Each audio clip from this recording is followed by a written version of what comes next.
अच्छा, नेक्स्ट जो चीज़ इस बुक के अंदर लिखी हुई है वो है कि ऑर्डर ऑफ डिफ़िकल्टी जो होता है क्वेश्चंस का, यानी कि हेड के अंदर जो क्वेश्चंस आपके पास आएंगे वो इजी टू हार्ड नहीं आएंगे, वो आपके पास मिक्स होते हैं, मिक्स ऑर्डर होता है। आप ये पढ़ भी लें पैराग्राफ, ठीक है, स्क्रीनशॉट लेके।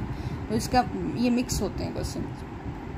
अगर आपको कोई डिफ़िकल्ट लग रहा है आप स्किप करो, नेक्स्ट पे जाओ, टाइम वेस्ट नहीं करो, ठीक है। यानी कि एक डिफ़िकल्ट क्वेश्चन पे 3 मिनट लगाने से बेहतर है कि आप नेक्स्ट इजी क्वेश्चंस आराम से सॉल्व कर लो पढ़ के, ठीक है। अब ये इसका भी स्क्रीनशॉट ले लें और इसका भी ले लें, ठीक है। अब यहाँ पे ये कह रहे हैं कि आपने ना वर्ड का मतलब प्रिसाइजली लेना है, लिटरल मीनिंग लेना है। आपने कुछ भी अज्यूम नहीं करना है अपने पास से कि इसका मतलब हो सकता है, वो नहीं, मतलब आप पढ़ रहे हो कुछ भी, आप एग्जैक्ट ट्रांसलेशन करो उसकी अपने लफ्ज़ों में, उसको समझो, ठीक है। अजम्पशन नहीं बनाना कुछ भी। अब फॉर एग्जांपल यहाँ पे इन्होंने एग्जांपल दी हुई है, काउंट फ्रॉम 1 to 4। तो हम क्या करते होते हैं ऐसी सिचुएशन में 1 2 3 4 चारों काउंट कर देते हैं, ठीक है, ये गलत होता है। अगर वो कह रहे हैं 1 through 4 तब आपने 1 2 3 4 काउंट करना है, सही है।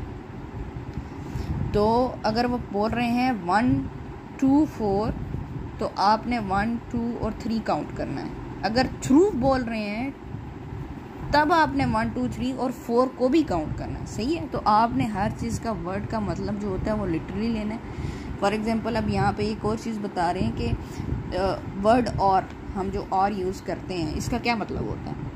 कि फॉर एग्जांपल यहाँ पे कह रहे हैं कि शाजिया और जावेद में कम टू द पार्टी, इसका क्या मतलब है कि ये दोनों पार्टी पे आ सकते हैं। लेकिन अगर हम इसको एक और एग्जांपल दें, योर मनी और योर लाइफ, तो इसमें हमारे पास चूज़ करना है एक्सक्लूसिव क्राइटेरिया, इंक्लूसिव क्राइटेरिया। ये दो चीज़ बता रहे हैं लोग कि अगर इस तरह की सिचुएशन आती है तो इंक्लूसिव है और इस तरह की आती है तो एक्सक्लूसिव है।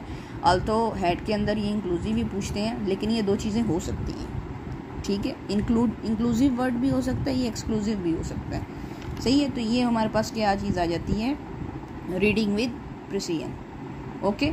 उसके बाद नेक्स्ट वो कह रहे हैं कि अनवांटेड अजम्पशंस आपने नहीं देनी है। आपने हर लफ्ज़ का मतलब लिटरली लेना है, आप उसको ट्रांसलेट कर लो, आप उसको वैसे ही पढ़ो जैसे वो लिखा हुआ है।